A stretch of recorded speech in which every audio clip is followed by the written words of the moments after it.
What's up, everybody? Ben here at the Spirit of Running, and today we're talking about the Asics Novablast 4. For men, this is going to come in at 9.2 ounces. Women, 7.9. It has a heel-to-toe drop of 8 millimeters and retails for $140.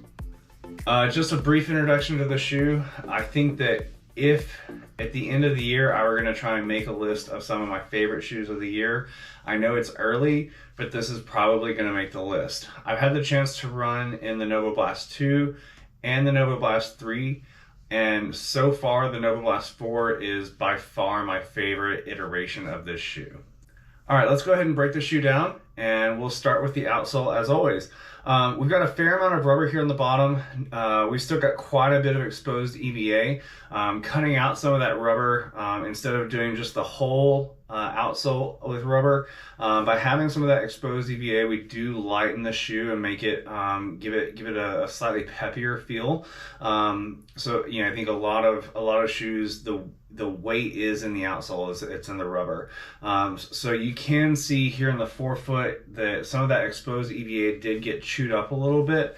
I don't think that this in any way reduces the lifespan of the shoe or makes it less durable. Asics has done a really good job of putting the rubber in key places where it matters and saving weight by removing it where it doesn't. The only downside to having some of this exposed EVA, in my opinion, is that in wetter conditions, it can be a little more slippery. I found that when I'm running, the contact placement for the rubber is great. I felt secure in my footing during my running stride. Where I felt a little less secure in my footing in wet conditions, specifically in wet concrete, was when I was walking. I think that the stride changes just enough that as I came towards the forefoot, it just slips backwards a little bit. Moving into the midsole, they've updated the midsole material to the Flight Foam Blast Plus Eco. This is the same foam that was introduced with the Nimbus 25. Now, if you've run in the Nimbus 25, it's a very, very soft, very plush shoe that to me almost feels like it has a governor on it, like you're gonna run this fast and no faster, which makes it a great easy run shoe, great walking shoe. Not the best shoe to like really pick up the tempo in. So I think that looking at the new specs, I was curious because previous versions of the Novablast have definitely been that Swiss Army knife utility type shoe, where you can just do a little bit of everything in it. And if they went to that Blast Plus Eco, is it going to have that ultra plushness of the Nimbus, or is it going to maintain kind of that sport mode that we've come to expect from this shoe?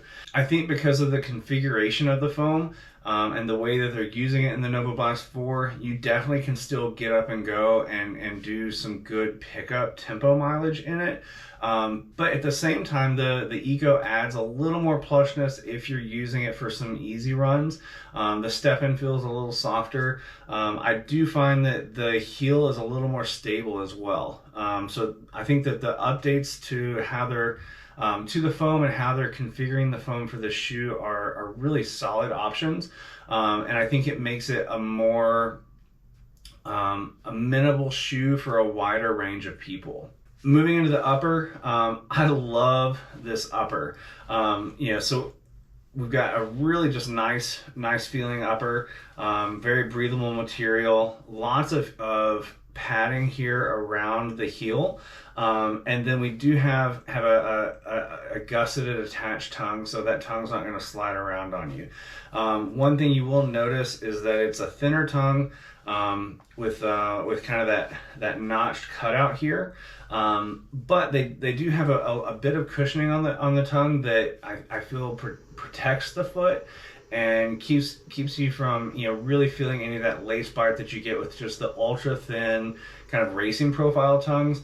And so for me, it's a very comfortable shoe on the top of my foot to wear for any distance run, really. Overall, I felt that the fit was very true to size. I felt like it had enough depth and enough volume that I was very comfortable in the shoe the whole time I wore it. Runners and walkers. the goal of every new version of the shoe is for it to be the best iteration to date.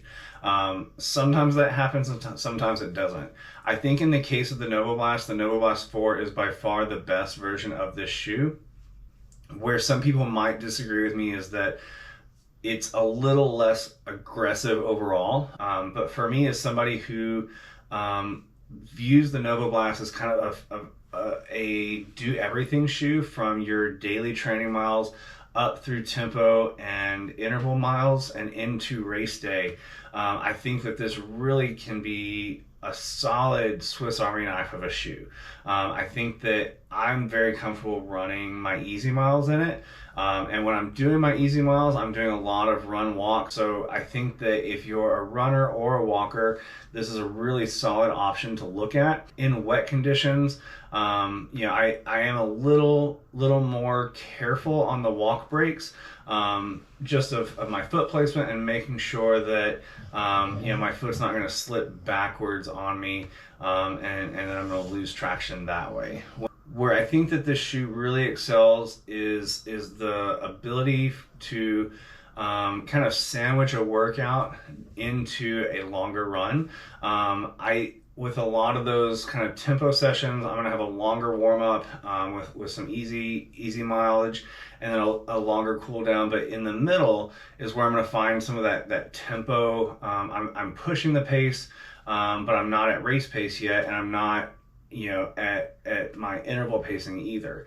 And I think that this shoe really excels in that area where I'm comfortable in my easy miles, but I do have kind of that sport mode where I can change gears and really pick it up and start pushing myself without feeling that the shoe is getting in the way. I feel that this is definitely a shoe that I could do a little bit of everything in. And if you're looking for, I would say an economy racing shoe, at $140, this is a shoe that you can definitely take to the races, and you can put it through its paces. There's no plate in it, so in the later miles you are going to have to work just a little harder to maintain your turnover than you would in a carbon plated racing shoe. And I think that this is a shoe that can really take you from day one through race day and take care of all of your training miles and all of your workouts in between. Because of the nature of the shoe and the stack height, and the aggressive kind of forward motion of the shoe, that makes it a great running shoe and a great walking shoe. For me, this isn't going to be a gym shoe. And so I think that if you're somebody who spends a majority of your time lifting, but you're looking for a good shoe to do your cardio in, there's some other options out there, from Asics and from other brands. But I don't think the Novablast 4 is going to be the shoe that I'm going to recommend for you. For work, I really think this is a comfortable shoe to work in. I find that it's stable enough in the heel that when I'm standing at my shift, I don't have that sense of wobbliness that can and instability that some of the more aggressive running shoes have. And so I think that this is definitely a solid option to wear to work and just kind of wear as a daily shoe. The price point is great. $140 I think is phenomenal, especially when we're seeing daily shoes coming in at 160, 170, even 180 for a daily wear shoe. I think $140 is an incredible price point for a phenomenally comfortable shoe. The downside to wearing this shoe to work is that there aren't a lot of subtle colors with the Novablast series. The Novablast is known for that origami geometry in the midsole, and as a result, they've also had a tradition of doing some really cool work with the colors that really make a phenomenal statement. However, that statement isn't always the 9-to-5 grind. In summary, I've really enjoyed putting the miles on the Novablast 4, and I look forward to seeing how many more miles and how far this shoe is going to take me as the year progresses. I think it's going to be a really clutch utility shoe for just about anybody, and I think it's definitely a shoe that if you haven't tried the Novablast in the past, go get a pair on your feet and see what you think. You can find more information at www.spiritofrunning.com. I'm posting more written reviews on the site, and also posting kind of personal thoughts about how my training is going, races that I'm doing as well. If you have any questions, drop those in the comments section. Be sure and hit that subscribe button, hit the like button too if you found something helpful in the video, and we'll see you next time. Thanks.